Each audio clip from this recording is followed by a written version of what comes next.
안녕하세요. 청강TV의 김인수입니다. 모르는 여인의 편지라는 인생 문장을 시작합니다.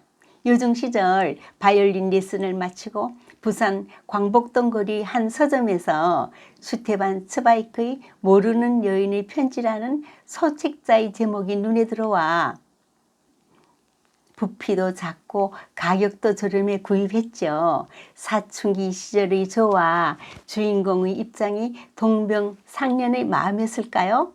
작가의 섬세한 표현이 구구절절 인상 깊어 여러 번 읽고 또 읽었던 기억이 납니다. 아끼던 책을 친구에게 빌려줬으나 잃어버렸다고 해서 다투고 오랫동안 말을 안 한 적도 있었습니다. 훗날 서울에 와서 다시 개정판을 샀지만요. 1881년 오스트리아의 빈에서 유태계로 태어난 슈테반 츠바이크는 20살 되던 해인 1901년 시집 은빛 현으로 문단에 데뷔합니다. 빈 대학에서 독일과 프랑스 문학을 전공, 소설, 희곡, 평론 등 전반에 걸쳐 많은 위대한 작품을 남겼습니다. 나치 정권의 유대인 탄압으로 부자들로 만명, 정신적 고향인 유럽의 자멸로 우울증을 겪다 재혼한 젊은 아내와 자살로 61세에 생을 마감합니다. 대표작인 모르는 여인의 편지는 그가 41살 때 발표한 중편이죠. 저명한 소설가 R.C는 편지 상단에 저를 전혀 알지 못하는 당신에게 라고 쓴 이상한 편지를 받게 됩니다. 죽음을 맞이한 한 가련한 여인이 자신을 알지 못하는 남자에게 비밀스럽고 애절하게 써내려간 사랑의 흔적. 사춘기 나이인 그녀는 문틈이나 열쇠구멍, 창문을 통해 한 남자의 행동을 남몰래 관찰하고 그의 머리끝에서 발끝까지 알아내려고 노력합니다.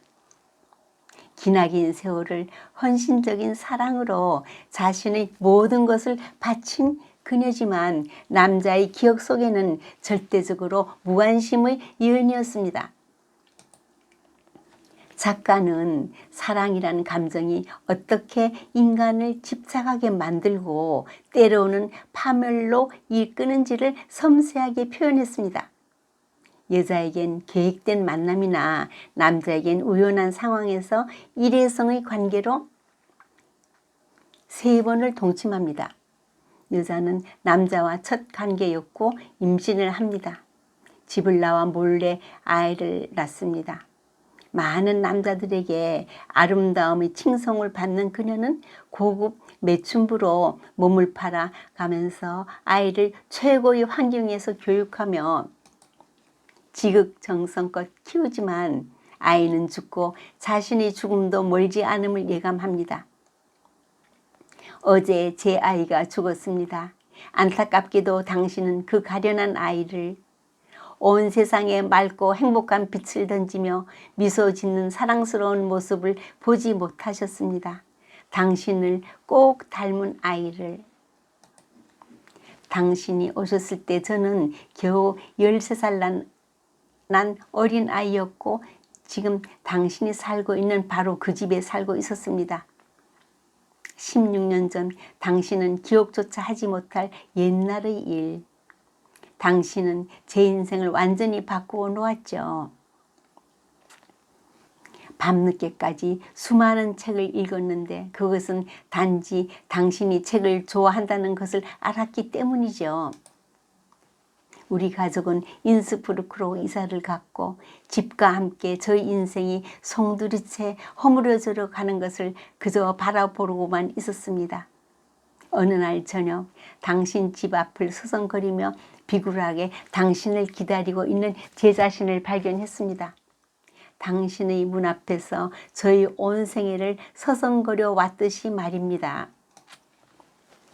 수많은 여인들 중의 한 여자, 끝없이 연속되는 연애 사건의 사슬들 가운데 다만 한 고리, 거기서 저에 대한 무슨 기억을 끄집어내실 수 있겠습니까? 그러나 당신의 말 한마디 한마디가 제게는 복음이고 기도였습니다.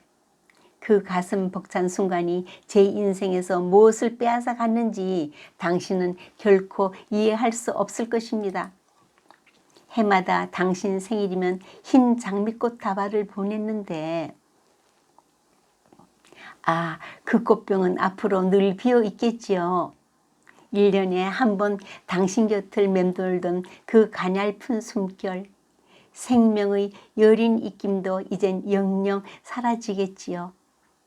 사랑하는 님이시여, 그 모든 고통에도 불구하고 저는 진정 행복했습니다. 마지막 숨을 내쉬는 순간까지 당신께 감사하고 당신만을 영원히 사랑합니다. 남자는 떨리는 손으로 편지를 내려놓고 오래도록 생각에 잠겼습니다. 그동안 만났던 여인들에 대한 기억들이 희미하게 떠오르며 서로 복잡하게 얽혀 있었습니다. 마치 흘러가는 강물의 밑바닥에서 형체 없이 반짝이며 떨고 있는 돌멩이들과 같이 순간 그의 눈길이 책상 위에 있는 꽃병을 향했고 꽃병은 텅 비어 있었습니다. 지난 수년간 생일날 꽃병이 비어 있는 것을 보기는 처음이었습니다. 깜짝 놀랐습니다. 갑자기 보이지 않는 손이 의해 문이 열리고 다른 세계의 차가운 바람이 정지된 공간으로 흘러 들어오는 것 같았습니다. 한 여인의 죽음과 자신을 향한 불멸의 사랑을 느꼈습니다. 영혼 깊은 곳에서 뭔가 허물어지는 것과 멀리서 들려오는 음악 소리처럼 눈에 보이지 않는 한 여인의 모습을 애틋한 마음으로 그리기 시작했습니다. 성경의 로마서엔 모든 사람이 죄를 범하였음에 하나님의 영광에 이르지 못하더니 과속 운전 방지를 위한 슬로건을 공모했는데 충남 서산경찰서 앞에 붙어있던 슬로건이 앞권. 그렇게 급하면 어제 오지 그랬슈? 오늘은 가까이 있는 사람에게 아낌없이 사랑을 베푸는 복된 날이 되십시오. 감사합니다.